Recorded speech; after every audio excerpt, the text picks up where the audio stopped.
Hello, my name is Oliver Reeh and I have prepared a little chess treat for you. It's the game Capablanca versus Raul from a simul in New York in 1936, long time ago, was played. And I like this game very much because it shows a variety of tactical motifs which appear in chess. And yeah, it's quite a lot. I think it's 7 or 8 motifs, and you rarely have this in just one game.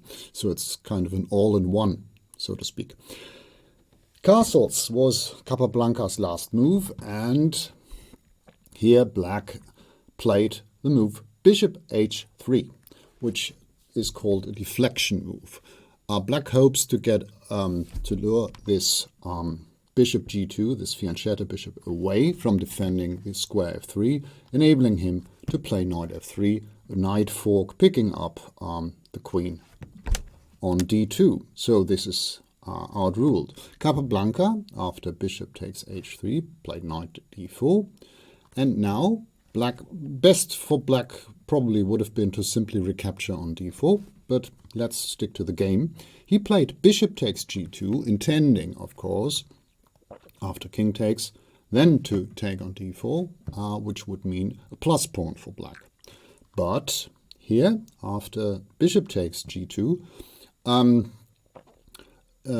Capablanca employed an intermediate move, an intermediate check in this case. He played knight f5, forcing black to react. Black takes, and now he took on g2. Black is still a pawn up, but by this intermediate check on f5, white has seriously weakened black's king. Look at this isolated pawn on h7.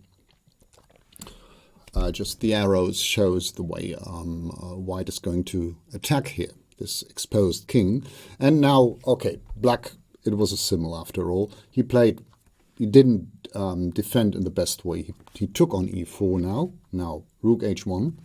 Look at how endangered black's king on g7 is, enabled by this knight f5 check.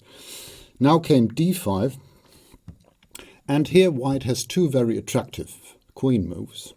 Which one would you pick? Would you play queen g5 check, or would you play queen h6? Both very attractive. You can stop this video anytime and take your time to think. What would you play? Queen g5 or queen h6? What did Capablanca do? What do you think? I continue. Capablanca played queen g5. Queen g5 check.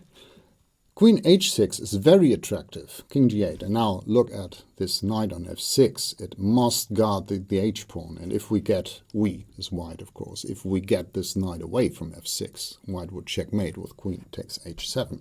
So white could take here on e4 and now capture. And now this motive is this knight on f6 is overloaded because it can't take on e4, can't leave h7 unguarded. It's overloaded.